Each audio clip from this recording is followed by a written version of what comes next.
Good morning to all of you. Welcome back to the Namaste Experience. So good to have you here on this beautiful Wednesday. As I said, I am in Erie, Pennsylvania, continuing my journey across the country. I'll begin doing the Brother, Sun, Sister, Moon musical tonight, and then traveling to New Bedford, where I'll be with Vicky and others along the way. But I'm so happy to be able to join with all of you here today. So we're going to continue a little bit the conversation that we started yesterday. Yesterday, we talked about Orson Welles and Citizen Kane. I'm wondering how many of you actually went and watched Citizen Kane after our talk. Vicky, I know you did. What did you think of Citizen Kane when you watched it yesterday? Well, I thought it was compelling, a little dark. I can understand why you thought the photography was magnificent. I thought he was like a combination of Orson Welles and what's his name? The other one, Alfred Hitchcock. But the message was a wonderful message. There's no place like home. It synced in very well with my heart. Rosebud. Yeah, and so I enjoyed it all. I made popcorn and I sat and watched it for the 2 hours. Interesting. Beautiful. I'm glad you had a chance to do that. And Yeah. you just sparked something in my mind, which I didn't think of. If you've seen Citizen Kane, you know that the whole movie is about trying to understand what rosebud means, the last words that come from this character's mouth before he passes. And it's the call home. Rosebud was simply a sled that reminded him of his childhood, reminded him of the simple days of his youth. And isn't that the same with us? We're always being called home. We all have our own rosebud that is drawing us into that infinite ocean of grace. So I'm so glad you had a chance to watch that. And Orson Welles, as we know, as we discussed yesterday, a 25-year-old man who had never made a movie, literally had no idea what he was doing, ended up making what many consider to be the greatest film of all time. How is such a thing possible? Well, it's possible because he gave himself away. He gave his self concept, the concept that he has never made a movie, the concept that he really doesn't know how to run a camera or how to do lighting. He doesn't know how to do any of those things. He gave that self away and allowed the infinite wisdom of the universe to come in, which then, of course, put all the people in place to play their own role, great cinematographers, great editors, great screenwriters to work with him as he continued to give himself away. They then gave themselves away and created a masterpiece. And isn't that exactly what we are doing here? We are giving ourselves away. There is a necessity for relinquishment, which is what we're going to talk about today. But before we go too much into that, I want to do one more little movie thing, something I've talked about before, but probably not for a very long time. So actors today, many of them are expert at learning accents. There are teachers and coaches who all they do is help, say, a British actor learn how to do an American accent, or the other way around, or whatever accent they need for a particular film. And there are many actors, many of them, take Meryl Streep as an example, are so good at doing the accents and seeming as if this is their real voice, the way that they speak. That's great acting. But I want to bring your attention to someone who probably had the worst British accent in any film in history. Maybe you're thinking about this person now, but the person would have to be Dick Van Dyke in Mary Poppins. If you've ever seen Mary Poppins, Dick Van Dyke, who plays Bert in the movie, has the absolute worst British accent ever. But here's the question. Can you imagine anyone else playing that role but Dick Van Dyke? No, I'm seeing you shaking your head. No, you can't. Neither can I. He was perfect. He gave himself away so completely that it didn't matter that he had this horrid British accent, that he sounded like something in between. because the essence of Dick Van Dyke had stepped forward. The limited self that might have judged himself stepped back, and he was able to simply be in the experience wholly and completely. That's why there's no one on earth that could have played that part better than Dick Van Dyke, regardless of how good or bad his English accent was.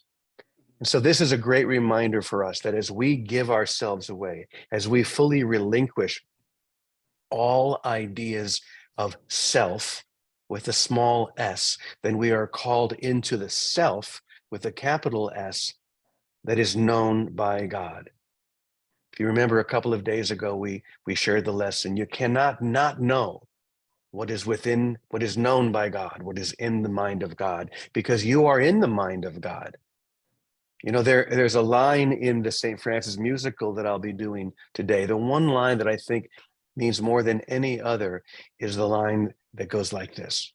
Everything, or no, God is in everything, and everything is in God.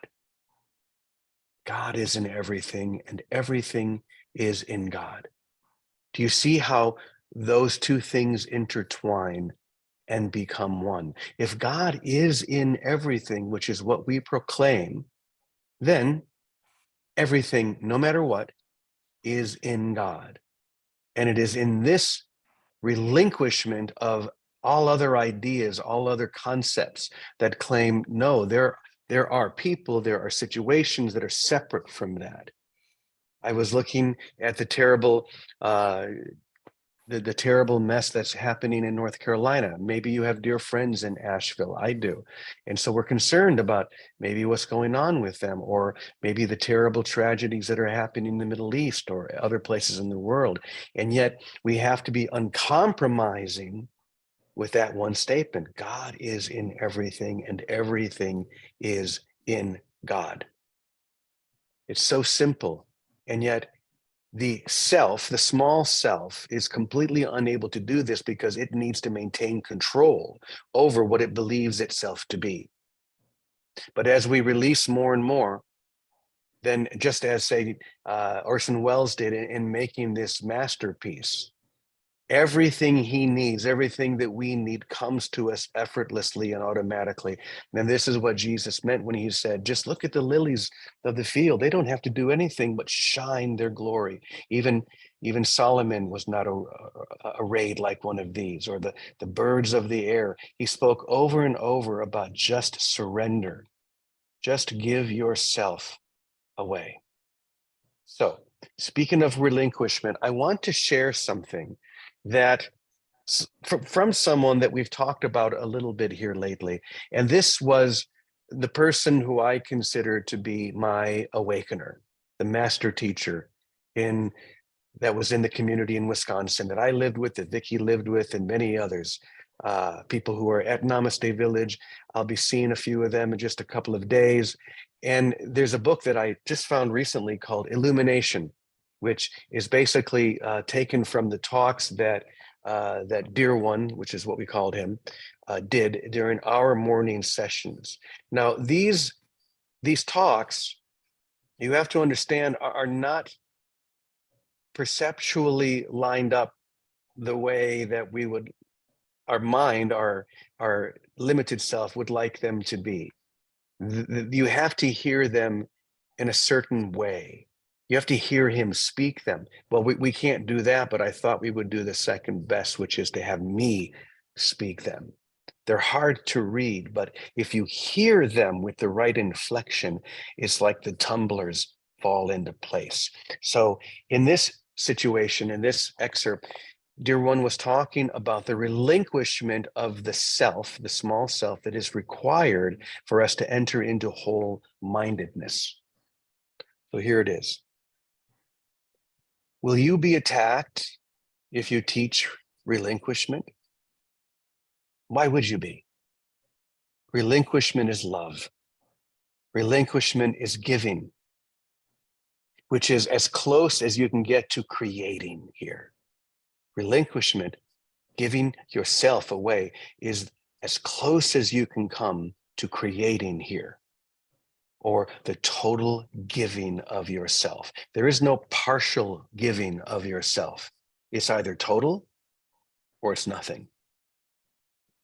But if your mind is split, then it cannot become whole except by the extension of itself or the giving away of itself, giving itself away. And that's what this process is. And that's the only thing that we're teaching here, to give yourself away, to give away that limited self so that you can come into a state of wholeness where you see all things as whole, all things as one, all things as perfect. Will I include all the happenstance of phenomena that go along with this, all of the visions and the miracles and perception? Of course. You're free to change your mind right now. You're free to change your mind about who you think you are right now, this very instant. And then come to see the value of the teachings of whole-mindedness. For example, that time is not sequential. That time is not moving in the sequential line that you think it is. Or that you've simply organized in your perceptual mind ideas that have no value whatsoever. All you need to do to realize that you can return to wholeness, your whole mind right now, is to realize that you are, and here it is, you are the single emanation from whole mind, or the only living perfect child of God. You can realize that right now, this instant, by giving yourself away. This is why service is so important. You're giving yourself away. When you are seeing yourself as one with another, no matter what the circumstances may be, then you are giving your small self into your higher self. And it is this relinquishment that undoes all of the knots in our consciousness that have held us in place, or held us in place like chains, like a prison. You can't leave the prison until you realize that you've imprisoned yourself and that you're completely innocent of any crime that you thought you committed, any guilt that you thought was deserved. This is the time. There is no other time but now to do exactly this, to give yourself away and then to come into an experience of whole-mindedness, like you could say Orson Welles did in creating Citizen Kane, or you could say that Dick Van Dyke did, just creating this amazing character that even with its faults, even with its bad accent, we can't imagine anyone else doing. Guess what? I can't imagine you being anything other than you, with a capital Y. I can't imagine it, because you are, as we just heard, the emanation of perfection, of whole mind, of God. That's who you are. You are the holy, perfect child of God, this and every moment. So I want to say one more thing here that I think will guide us into the experience. And I have a feeling that saying this here is going to work. But if I were to say this anywhere else, especially in the country where many of us find ourselves in, I would absolutely be attacked. And that's okay, because in order to relinquish, we have to risk everything. We have to remember and realize that the truth within me can never be attacked as long as I am emanating that truth. So this is what I realized earlier today. And this is an interesting thought, especially in relation to all of the elections and all of the discussions and the judgment and the separation, everything that we're going through here in the US right now. Okay, here it is. It is impossible, and I truly mean impossible, for you to be both a patriot and in the mind of Christ, or you could say a Christian. It's impossible. You can't be both. Because if you try to be both, then what you're doing is you're defending the one or your ideas of that one in order to be right about a situation where there is no right and wrong. It simply is not real. What is simply not real cannot have a right or a wrong answer. And so here in this country, and I think everywhere, we're always trying to say, well, I'm a patriot, I am for my country, and I'm a Christian. They don't go together. And Jesus was very clear about that 2,000 years ago, just as he's very clear about it today, saying A Course in Miracles. See, what happens is when we try to be both, we enter into the Judas energy. We enter into that frame. Judas was the one who thought he knew what the Messiah was there for. The Messiah was to be this great conqueror. The Messiah was there to bring Israel back together, to defeat the Romans. And so when Jesus wasn't living up to what he thought Jesus should live up to, he thought he would force the issue by putting him in a position where he had to do that. But Judas didn't understand that, as Jesus said over and over again, give unto Caesar that which is Caesar's. You can't marry these two together. You have to relinquish one in favor of the other. And this is where we come back full circle. Are you willing to give up every idea that you've ever had, every concept that you've ever held, especially concepts of right and wrong, good and bad, what it means to be a patriot in whatever country you find yourself in? Are you willing to give up all of those things in order to come with holy, empty hands unto God? Because that is the ticket, that is the key that will open that door that was never truly locked, that could have opened at any moment the instant you gave yourself fully away.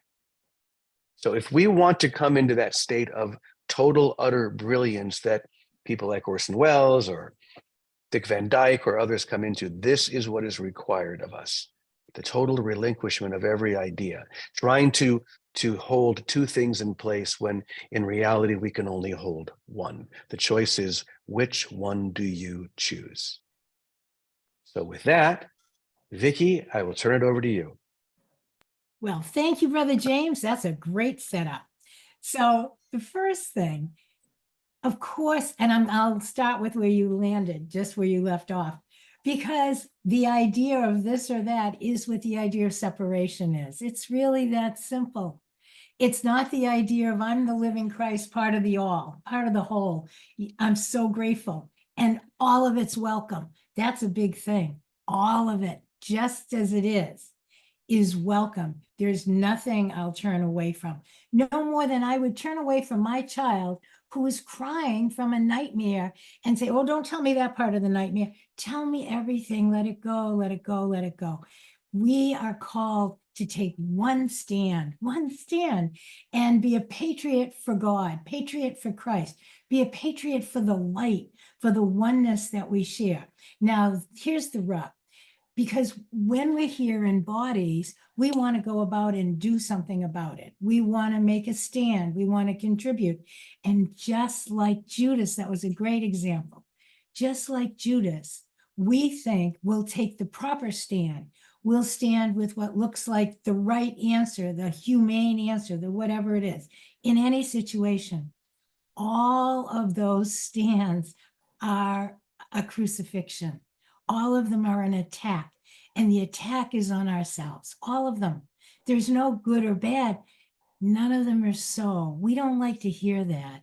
My brother Jesus says, my brother, all your weird imaginings, they are not so. So what is the remedy? The remedy is to go live in the answer of our divinity. The remedy is to rest. We don't like that. We want to put all our effort. And this is about being effortless grace where we rest in the answer of love, and then give of what we truly are, our own divinity. It's impossible not to in that state. While we're here in time, that's why we are the bringers of salvation. Whether it's in the Bible, New Heaven, New Earth, the Course in Miracles, or many other, Urantia, or every other tradition you can think of. We are the bringers of that because we have been the bringers of the split. And now we're the ones, when we end the split today, each one of us, always only right now, that we end the split, of assuming something, deciding what to do, figuring out the best solution or the best new project or the best anything. When we let that go, we let go our identity. And that was the problem. So when we give up the assumptions, oh, it's this, it's that, self-will, I'm going to do this, it's going to help everybody, give it up. Let it go right now. And right now, come into a moment of, I'm just going to rest in this stillness and allow it to fill me with joy, fill me with peace, fill me with vision that sees there is nothing outside of this, nothing. And then wherever and whatever we're sent to say or do, it will spring from this water of stillness and rest of what life is. But too often we're impatient, especially when we're in these spiritual circles. We think, well, you know, spirituality is my goal, it's my thing. And I know spiritually this is supportive of brotherhood and this isn't. And we don't know any of that. I remember years ago, my father, who must have been an old yogi reincarnated as my father, the best teacher for me. Calico, like Teddy was for you. Louis was quite Jimmy knows Louis. So Louis, one day, and I told you this, he picked up the Course in Miracles and he said, kid, you still reading this book? This is after 20 years. He said, kid, if you don't know what's in this book, kid, you better give up. Or you better go to that mirror, look in the mirror, and see what that book's trying to tell you. He said, kid, don't you know all you got to do is be yourself? Be yourself. And he wasn't talking about someone that runs a restaurant or does this or does that. He's talking about be the light that you are. And he used to say, kid, you're the torch. You got to go be a torch. You can't worry about anything else. We are all the torch, the light. It's given us to be the light, but the light doesn't shine through our assumptions. Whatever we assume I should eat 3 meals a day. I assume I should drive in a certain way in a car. I assume this, I assume that. Oh, well, none of them are so, and all of them cover up our natural light. But when we sit right now, wherever we are, in quiet and rest, the best part about this, you don't have to go in a cave and meditate. You don't have to go to a holy spot. You can be right where you are, in the supermarket, in the gas station, be wherever you are, and turn to the light and say, here I am. What do you want? Happily. It's not a sobering thing. It's a joyous thing. And here I am, and I let go of all the ideas I have. I didn't know how to run a restaurant. I'd never taken a business course in my life. I never raised that much money or put together anything. I was given it. And when you're given it, you're given all of the means to do it. I didn't know how to run a house with 20 kids in it. I had no idea. Same thing. And I think all of us, if you look around the room and look into your own experience, you will see whether you're an artist or a baker or a candlestick maker, whatever you've really done that was full, you'll see you didn't know how to do it. You just were called to it and you gave and you did it. And we are called to be the light, and don't worry about what it looks like. The idea that we are the light and whatever is presented to us is a gift, and it's a success story if we let it. This morning, a little bird came to my front door, beautiful, big bluebird, and he was thrashing around and he was all upside down and twirling, and he got exhausted and he couldn't fly. And I thought, oh no, what do I do with a little bird like this? And I looked at him and I sang to him. I sang the Hail Mary. I said, come on, little bird. And I sang him the Hail Mary, full of grace. Just sat there and sang to him. And he pushed himself over to the corner, and I just sat with him. And I said, little bird, sister bird, go be about your business and sing to the world. Be well, be happy, be who you are. And I wasn't invested in him getting up, in a healthy body. It doesn't matter. It doesn't matter. That's the thing. It didn't matter. Maybe it's time to put his body down. I didn't know, but I had no doubt that he is to be well and to sing a song. And really within 10 or 15 minutes, that little bird got up and shook himself off, and he looked at me and he flew away. and he flew away to the tree right in front. And I walked out to the tree and he flew right down again to me, like to say, we did it. Thank you. Thank you. We just have to know what's given us, we can be fully successful at, or it wouldn't be given to us as a prompt in our heart, and know that we can, because it's not ourselves. Like Jesus said, when you see me, you see the Father. Of my own self, I do nothing. Of the Christ in me, everything can be done. This world is new through the Christ in us. Thank you, James. Sorry, Calico, I left little That's time. all right. Don't worry. It was good stuff. Thank you, Vicky. And you're the perfect example, just like Orson Welles, of someone who has no idea what you're doing, but you open up a restaurant and it becomes one of the most successful restaurants in Boston. So thanks for reminding us of that, how easy and how simple this can be. But we do have a couple more minutes. So Calico, come wrap us up. I will. I watched Citizen Kane yesterday also. I saw it a long time, or had read the book, I think, a long time ago. What I got, I was watching it, and Kane reminded me of Trump. And so I watched it, I kept watching it as this Trump character and identifying with the fear of this character. And the fear of this character was not being able to get home. And it's like, I thought, man, if I could look at everyone that I have a grievance about, just going there having a little, like the bluebird, the bluebird's having a little difficulty getting home, and rather than making them wrong, just give them a little extra. And right after watching that, it was profound. I got a call from my niece, and I don't hear from them often.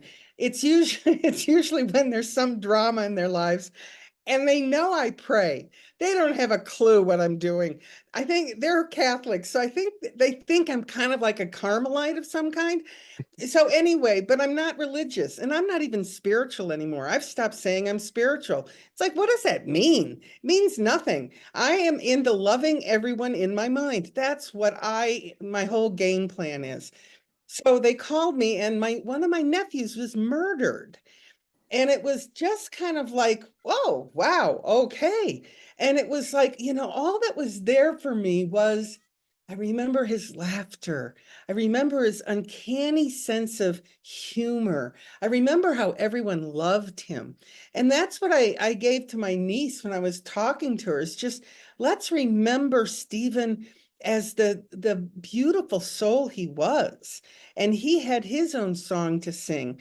And somehow he got close to some very fearful people, and they took his life. And I didn't say that part to her because I really the mind training is really, oh boy, I'm down the rabbit hole, well on to way to the Netherlands. And, but I really they called me because they wanted me to pray for him. And I'm not really praying for him, I'm praying for them.